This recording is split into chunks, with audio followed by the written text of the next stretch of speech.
Hey folks, happy Monday. I'm so excited that we are starting our second week. We're going to start by, I want to introduce you to my assistant slash mascot, Rusty. This is Rusty, and we adopted him, and he just joined our family about 2 weeks ago. I think I told you guys about him in my intro, but this is him. He's already ready to get down, but I wanted to introduce him to him. He'll be joining us every now and then as we record, and so just wanted to say hi to Rusty. Say hi, Rusty.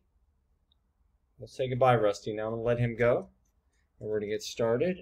Oh, there we go. So, starting week 2, this is going to be kind of our norm going forward. We're probably going to do video chats or video recordings on Mondays and then come back and do the live chat through Zoom on Wednesdays. And so we're going to see how that works. This way I can give you an opportunity to take a look at the lecture on the Foundations of Business chapter, and then after that we can, if you have any questions, we can talk about the questions, and then we'll go from there on Wednesdays and do that live chat. But right now, in the meantime, I'm going to start our slideshow. Today we're going to talk about Chapter 4 from the textbooks, and that's really looking at forms of business ownership. Okay? And so again, Mondays are going to be typically going forward for video lecture, and then Wednesdays we'll do a live class. And if you have any questions about this, so make sure if you have any questions about Chapter 4, you write them down and we can answer those on Wednesdays when we do our live, this Wednesday when we do our live session. But yep, here we go. Chapter 4, Monday, week 2. So what are we going to learn about today? Really, we're going to talk about the advantages and disadvantages of not just sole proprietorships, but really all of our forms of business, which include partnerships, which include corporations, and then different types of corporations. So we're really going to look at the advantages and disadvantages of all these different business types. We're going to talk a little bit about mergers and acquisitions, and really not a lot, but a little bit about joint ventures, and then we're going to delve into nonprofit. Because to be honest, a lot of my students wind up working in the nonprofit sector, and so I want to make sure we cover that. So let's talk first about sole proprietorships. So sole proprietorships make up a large portion of the companies here in the U.S. And when you think about sole proprietorships, you want to think about those small, I don't know, construction companies or restaurants or hair salons. Honestly, a lot of the companies that have been affected by COVID, really a lot of those are sole proprietorships. It's basically one person, they start a business, they start a restaurant, and that really is their business. They receive all the revenue, and they put in most of the equity in it. And so, although a few sole proprietorships are large, most of them have fewer than typically 10 employees, and they're pretty small. We'll look at San Diego as we continue through this lecture, but we'll look at what San Diego looks like in terms of size of companies. But some of today's largest corporations start out as a sole proprietorship. Just think of somebody like Amazon, someone like Jeff Bezos. Amazon started as a sole proprietorship out of his garage. Microsoft started as a sole proprietorship. And so they grew, obviously Amazon grew into the largest company in the world. Jeff Bezos is now one of the richest men in the world, and he started again as a little shipping and receiving company out of his garage. Most of them, so sole proprietorships are most popular form of ownership. Without a doubt, again, when you look at the statistics, again, most of the companies in San Diego and in California and in the U.S. Are sole proprietorships. Okay, and we'll look at another statistic. They do rank last, even though there's more of them, the most. they do rank last in sales revenues, and I'll show you why here in a second. But here it is, right? Sole proprietorships. There's about 24.1 million sole proprietorships in the U.S.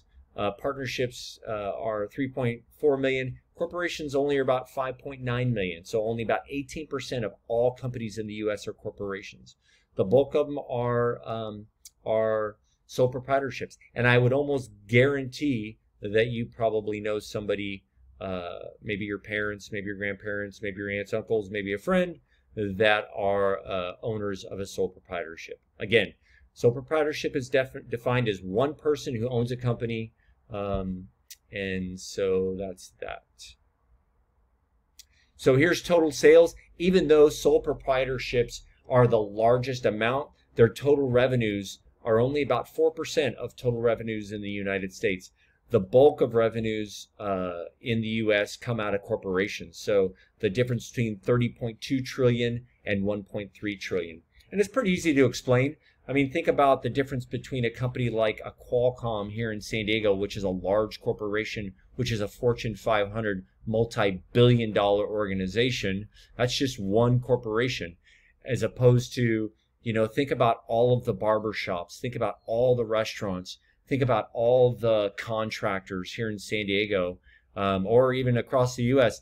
Think about how many that would need to make just to equate to basically a tenth of what one company, Qualcomm, what they make in a given year. And so, yeah, lots of companies, but also lots, but not as much in revenue. And you can also see corporations have a lot more access to capital as well over sole proprietorships. They can sell stock. It's much easier for them to get loans. To be honest, even when they were putting out the PPE loans for COVID relief, the bulk of the companies that actually, and unfortunately, the bulk of the companies that got that money, those were large corporations. And so they just have access to more capital. And so, of course, they're going to have more revenues, more sales, more profits. Okay. So just a quick snapshot of what San Diego looks like. I think in the week 1, chapter 1 lecture, I discussed San Diego's economy and how many small businesses they were. And think about this, all these companies that are affected by COVID, look at the yellow. So this pie chart outlines the business sizes of all the companies in the San Diego metro area. The yellow part, so more than 59%, there's only 1 to 4 employees. And to be honest with you, right now, these are the companies that are struggling the most when it comes to COVID, right? They're, again, I keep repeating this, the barber shops, you know, the salons, the restaurants, they're suffering. Okay. And then if you look here, this red area gets us to 5 to 9 employees. Okay, we're almost at 75%. So almost 75% of all companies in the San Diego metro area are less than 9 employees. If we want to take that to the next step, more than 85% of all companies in the San Diego area are less than 19 employees. Okay, and so if you think about, we talked about how do we what the future holds for the American economy. One of the specifics was that holding out competition amongst small businesses. Okay, there are a lot of small businesses out here, and they all create competition with one another. And again, unfortunately, a lot of them don't have the capital and the equity and the wherewithal to stay in business now that we're dealing with this pandemic. I just saw a news story yesterday about a sushi restaurant in the Hillcrest area. You know, been around for 10 years, family-owned business, sole proprietorship, husband and wife, and they had to shut their doors. Right after 10 years, they had to shut their doors, and they weren't able to continue to provide service to their customers. And so if you look at this from another example, right here, There's 68 companies in San Diego, 68 companies in San Diego out of the thousands of companies in San Diego with 1,000 workers or more. Okay, so San Diego again is the epitome of the small business community. Okay, so more than 90% of our companies have less than 50 workers. That's amazing. And if you think about one of these 1,000 worker companies is the military. And so you take out the military and you've really taken out quite a bit, or defense contracting really taken out quite a bit. So a lot of you are going to go to work for companies potentially here in San Diego that are pretty small. And that's an amazing thing, because you can do a lot. You can grow a lot with those companies. You could potentially get equity in those companies. You can learn a lot. And most of them have really phenomenal culture. So if you have any questions about the businesses here in San Diego, I'm more than happy to do a one-off Zoom session with you, or we can talk more about this on Wednesday. So write down any questions that you potentially have. So advantages and disadvantages of sole proprietorships. Advantages are you can just start one. Again, I've had tons of students over the years who've just started their own companies, sole proprietorships. They create a website and they start selling product. And so the startup of the ease of startup is pretty relatively simple. Pride of ownership, that's one of the reasons. People, when they own their own company, there's a sense of pride. Retention of profits. If you start the company, if you are the sole proprietor, you keep and retain all the profits. No special taxes. Basically, you operate as if your taxes are done through your own personal taxes. And you can be your own boss. Okay, some of the disadvantages. We're going to talk a lot about liability. So unlimited liability basically means if something happens at your company, if you own a restaurant and somebody gets sick at your restaurant and they sue you, not just your restaurant, but you personally are held liable for that. And they can come after your home. They can come after your pets, your kids. I don't know. They can come after everything. So there is no limited liability when it comes to sole proprietorships. You are on the hook for everything, okay? Lack of continuity. Basically, you're working by yourself. And a lot of people, that's hard. It's hard to go out and just be a sole proprietor entrepreneur. And so it always helps when you have other people involved, because you can bounce ideas off. And, there's just a lot more continuity with it. Lack of money. Again, it's hard to get capital. During this time, when they were putting out these PPE loans, most of the time, you don't read about it, but you hear about it, where small companies just weren't having access to these loans. The banks were lending money to larger corporations because the risk for the bank was not as great. And they already have established relationships with those companies. And so a lot of these small companies just couldn't get access to those loans. And that's real. And then management skills. Again, I know a lot of sole proprietors, construction guys who started their own contracting business, and they're great contractors. They build amazing homes, but they don't really know how to manage people, don't know how to hire people. And so those are skills that they lack. And then again, there you go. Difficulty hiring. That's one of the big things. You just don't know how to hire and retain the right people. Okay. Next, we're going to talk about partnerships. So the definition of a partnership is a voluntary association of two or more persons to act as co-owners of a business for profit. So it's a sole proprietorship. The next one is partnerships. It's basically now two people coming together, right? So maybe it's two people who are bakers, or one already owns a building and somebody wants to come in and start a barbershop, or a baker, or a salon. And then those two people can partner up and they can start their own partnership. So this form of ownership is much less common than sole proprietorship or the corporation. And here's why. It's hard to find people that you can actually work with, and it's even potentially harder to find people that you trust enough to go into business with one another.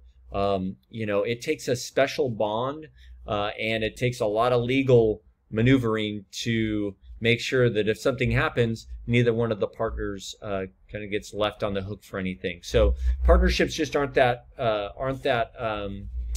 common, and it really is because it's hard to find somebody that you're willing to invest money with, and invest time, and invest, you know, sweat and blood with to start a business. And so that's why most people either opt for just working on their own, or just jumping right into a corporation. So there's no legal maximum on the number of partners in a partnership, okay? And so you can have 30 partners, or you can have 2 partners. Just got to be more than one. Here's the 2 types. The general partner is a person who assumes full or shared responsibility for operating a business, okay? Those are the people that take on most of the liability. A limited partner is a person who invests money in a business but has no management responsibility or liability for losses beyond the amount that that person invested. So the best example I have of this is Shark Tank, okay? So when somebody goes on, I'm just going to use, let's see, what's a good company that was on Shark Tank? Tipsy Elves. That's a company here in San Diego that make ugly Christmas sweaters and other clothing. And so Tipsy Elves went in to Shark Tank, and they pitched their idea to that crew. And Mark Cuban, the owner of the Dallas Mavericks, decided to invest in that company. And I think he invested about $100,000. And for that investment, he was given a partial ownership. So he, you know, I don't remember what it was, but say he gets 10% of all profits. For a $100,000 investment, he wants 10% of all profits. So whatever profits they have, they give him 10%, and that's what he gets. Now, if they lose money or they go out of business, he's out his $100,000. He doesn't gain any of that back. He's also not liable for anything that happens within the organization. He has no decision-making power. He has no liability. He has no responsibility within that company at all, other than the $100,000 that he invested, okay? And then he wants his 10%, his return on investment. And so the limited partner, basically think of Shark Tank, angel investors, or venture capital firms, okay? They invest money for a promised return without any responsibility or liability taken, okay? If you have questions on that, let me know. Here's the advantages. Startup of ease, again, 2 people can get together and start a haircut place or a bakery, whatever they want. Pretty easy to start up. Basically, you have more available capital now, because now that you have 2 people, it's easier to walk into a bank. You have basically double the collateral. And so you have more access to capital now, because 2 is better than 1. And so there's definitely more access to capital than in a sole proprietorship. Personal interest, basically, if you have 2 people who are interested in, you know, have the same interests and passions, if 2 people are interested in, you know, baked goods, 2 people can get together and start a bakery, right? Or a donut shop, or a haircutting place, or, you know, a restaurant. And so it allows people with similar interests to potentially get together and you know, start a company and get rich. Combined skills, again, 2 is better than 1. And then profit retention. Again, now you're still only splitting that profit with the 2 individuals, okay? The disadvantages. Again, we come back to unlimited liability. Now, if something happens in your donut shop, now not only are you responsible and liable for anything that happens and any lawsuit that comes about, but your partner is as well, unless they have a limited liability partner. So that limited liability partner is not responsible for anything, okay?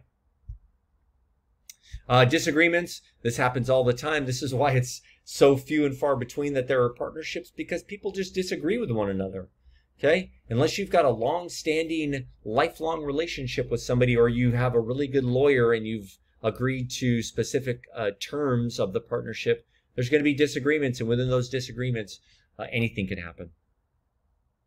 Again, lack of continuity. Again, 2 people are people.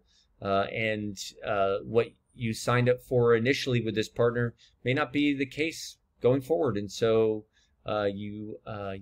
things can change. And then frozen investment. Quick story. A friend of mine, he is an accountant does a lot of work with partnerships and sole proprietorships. And one of the companies that he works with, one of the partners got upset with the other two partners, and he decided to file a lawsuit against him.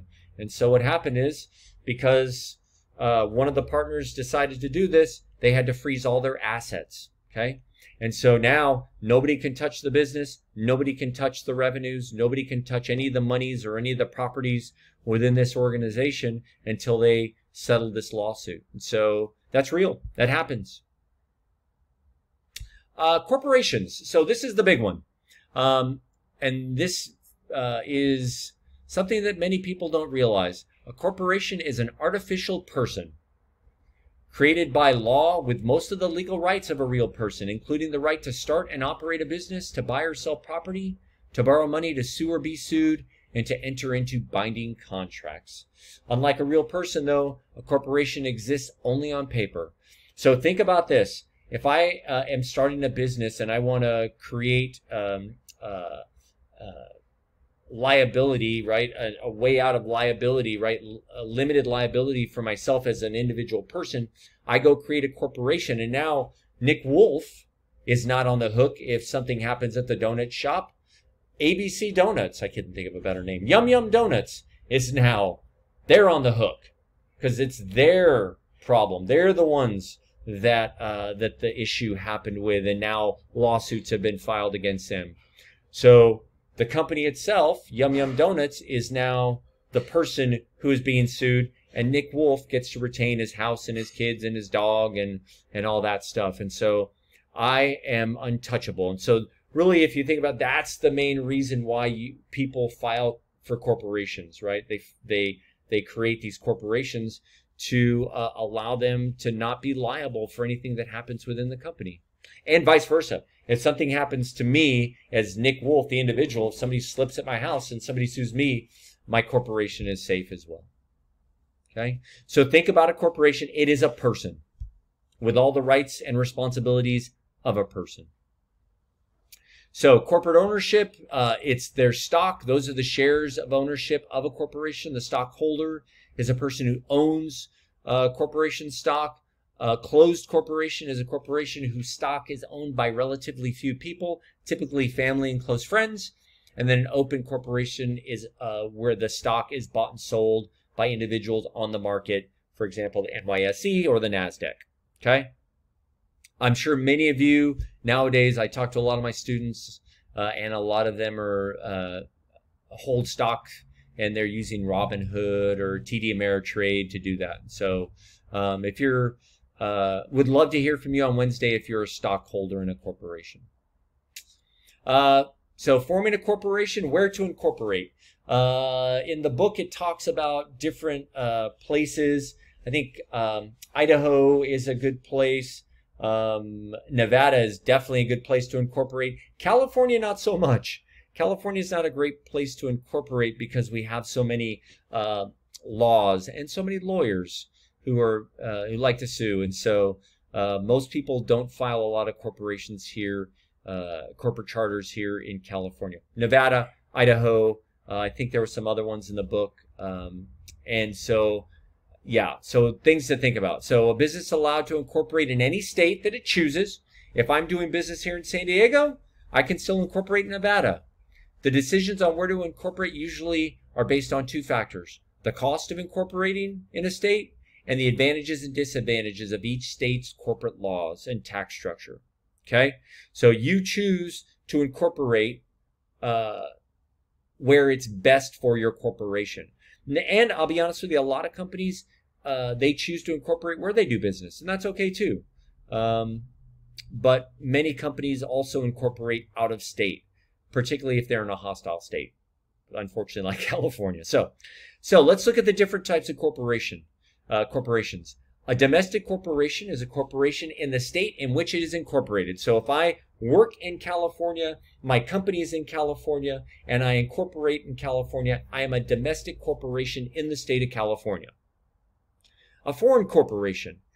That is not international, but it's a corporation in any state in which it does business except the one in which it's incorporated. So if you think about a company like In-N-Out Burger, In-N-Out is incorporated in California, I believe. And so, but they do business in states in Arizona and, New Mexico and Texas. And so in California, In-N-Out Burger is a domestic corporation. However, in Arizona and Texas and any other state where they're not incorporated, they are considered a foreign corporation. Okay?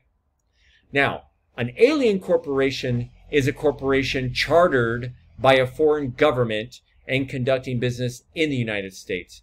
So I can't think of any right off the top of my head, but you could look at a company like Alibaba. We'll talk about Alibaba in a live session because I want to make sure you have access to that. But Alibaba is basically the Chinese equivalent to Amazon.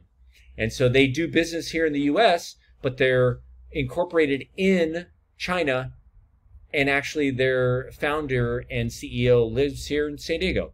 And so, so we'll talk a little bit about that. So Alibaba would be an example of an alien corporation. Any questions? We can talk on Wednesday. Stockholders' rights. So there's two basic types of stock. There's common stock, okay, and then there's preferred stock. Common stock, basically, is a type of stock where you actually have voting rights. So if you're a common stockholder in Coca-Cola, you actually, if they're having a session with stockholders, you're actually, as a common stockholder, you have voting rights. And so you can go vote on anything that any changes they're looking to make. A preferred stockholder is somebody who has no voting rights. Okay? They have no voting rights. So, but here's the difference. A common stockholder, I'm going to go back. A common stockholder, if a company breaks up, okay, if a company goes bankrupt, the common stockholder is typically not going to get their money back. The common stockholder is basically the last person to get their money back. And actually, the preferred stockholder is the person who typically gets their money or at least a portion of their money after all debts are paid if a company goes bankrupt. Okay? In a corporation, both the board of directors and the corporate officers are involved in management. Okay? So the board of directors, that's the top governing body of a corporation. Those individuals are elected to their posts. They are elected to the board of directors. Corporate officers, such as the chairman of the board, president, executive vice presidents, corporate secretary, treasurer, those positions are appointed by the board of directors. Okay, so the board of directors are elected, and then those individuals appoint the corporate officers. Okay, so here's kind of a chart that shows that. So basically, stockholders, if you're particularly a common stockholder, you would elect your board of directors. And then that board of directors appoints your officers, such as the CEO, the CFO, the CTO, the CIO. And then those individuals hire the employees. Okay, now they don't hire the lower level employees. What they'll do is the corporate officers would then hire upper level managers. So if you're in accounting, the CFO would hire the controller. Then the controller would hire the accounting manager. And the accounting manager would hire staff accountants and AP clerks and all those individuals. And so, again, stockholders elect the board of directors. The board of directors appoint the officers. And then the officers hire employees. Advantages and disadvantages. The biggest advantage and the pretty much the sole reason why you incorporate is because you have limited liability. You cannot be sued as an individual if something happens with your company. I mean, think about an organization like Enron. Very few people, when Enron defrauded the government, along with Arthur Andersen, and they basically lost any stockholder, including most of the employees. They lost billions of dollars in pension funds. almost nobody was sued. I think one person may have gone to jail. And so the individuals who ran that company had limited liability, and so they weren't really touched. And so that's, again, the reason you incorporate. Ease of raising capital. Again, there's lots of different ways you can raise capital. You can sell stock. You can go out and do a road show to gain capital. You can look at venture capitalists. Lots of ways you can raise capital as a corporation. Transfer of ownership. Ease. Basically, I sell stock. Now you're an owner. Just like that. Perpetual life. Again, once you've established a corporation, it lasts forever. There are companies, I'm just seeing Northwest Mutual Life, which is a corporation. That corporation has been around since the 1840s. Lehman Brothers, before they went out of business in the Great Recession, the financial collapse, Lehman Brothers, they had been around since the early 1800s. And so perpetual life with corporations. Okay? Specialized management, again, if you have a corporation, you're going to have the chief marketing officer, you're going to have the chief financial officer, you're going to have the chief information officer. All these individuals, they are specialized in what they do, and all their staff are extremely specialized in what they do. Where if you work for a small company, you're kind of a jack of all trades. Really difficult to form a corporation, so that's a disadvantage. Lots of government regulations. Because of Enron, now you have Sarbanes-Oxley, which is an accounting practice that now every public corporation has to fall under. Internal conflict, lots of that. Double taxation. So now if I'm a corporate officer or I own stock in a corporation, I get taxed on that corporation as well as I get taxed as an individual. So that's one of the disadvantages. And then lack of privacy. Once you form a corporation, your books, your doors, everything's open to the public. This is a chart here showing, all the, protecting against liability for debts, difficult with a sole proprietorship, difficult with a general partnership, easy with a C Corp. Raising money, difficult, easy.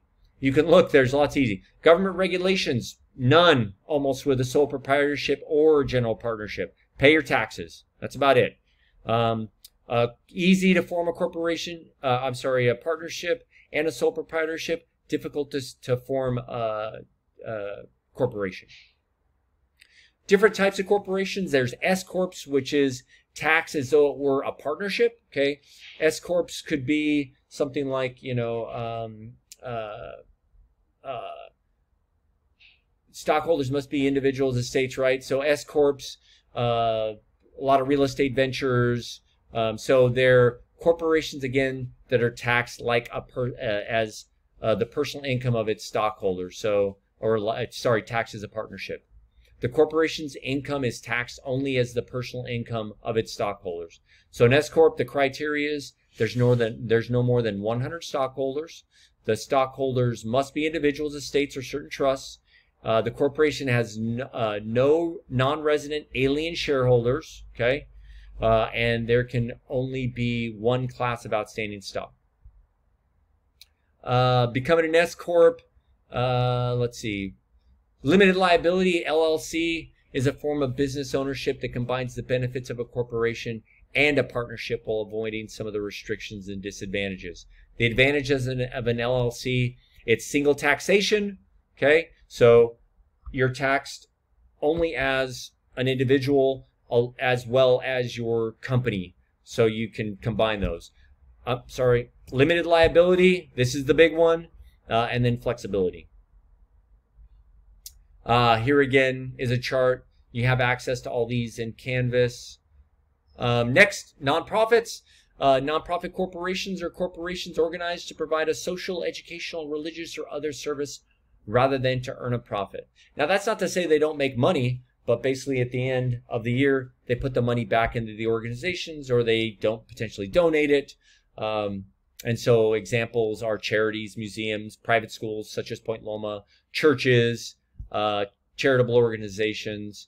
And again, they're organized in this way primarily to ensure limited liability. So if I'm running a nonprofit and something happens, again, as an individual, I'm not liable for anything. How companies grow. most corporations grow by expanding their present operations. Ideally, we want to see organic growth. So that's just companies that continue to grow. You know, they just get bigger and bigger and bigger because their sales get larger. They expand their products lines. They expand their territories. Okay. Others expand this. So some introduce and sell new but related products. So an example is Nike is a perfect example. They sell shoes. Well, with those shoes, they can also sell shorts, and they can sell T-shirts, and they can sell, you know, socks. And so they started with a shoe, Nike did, and then they branched out, and that's how they grew. They also do mergers and acquisitions, but initially they grew by selling related products. Others expand the sale of their present products to new geographic markets, okay? So if I'm, you know, In-N-Out Burger and I'm operating here in California, I want to expand, I can, not much you can do. You can offer shakes, maybe, I don't know. How you grow that is you expand your territory. You move to Arizona, you move to Texas, you move to New Mexico, you move to Oregon. And so you expand. But those are typically what we call organic growth. That's organic growth. The other way is mergers and acquisitions, okay? Merger is the combining of two corporations or other business entities to form one business. A perfect example is this. Again, we go back to Nike. Nike owns Converse. Nike owns Hurley now. And so Nike decided they wanted to move into the more classic day-to-day shoe. And so they bought Converse. Okay. They wanted to move into the surf industry. And so they bought Hurley. Okay. So they merged with these companies. Okay. So mergers and acquisition is essential, the same thing as a merger, but the term generally is used to reference to a large corporation's purchase of other corporations, okay? We won't talk about leverage buyout. We're already a little more than I want to go. Although most mergers and acquisitions are often friendly, some are hostile. And if you think about this, there's a couple of advantages and disadvantages to, we're done here, but advantages and disadvantages to mergers, right? When you merge with another company, a lot of times you get, you know, a different insight from the people that you've acquired through this merger. You know, you get different ideas and different, you know, different products. Some of the disadvantages include now you're trying to merge two cultures together. Do those cultures actually, you know, mix? Are they relevant to one another? And so there's a lot of, you know, there's a lot of stuff that happens when you merge two companies together, and a lot of it's not good. And so just things to think about. Okay, so welcome to week 2. That was our Monday video lecture. Again, super excited to be here in week 2 with you. I thought week 1 went really well. Again, if you have any questions, if you have any thoughts, if you have any concerns, any trouble with the quizzes or anything like that, you know, feel free just to reach out to me and we can talk. And then again, if you have any questions for this Wednesday for the live Zoom session, you can ask those questions at that time. So have a great day, have a great Monday, and we'll see you on Wednesday. Bye.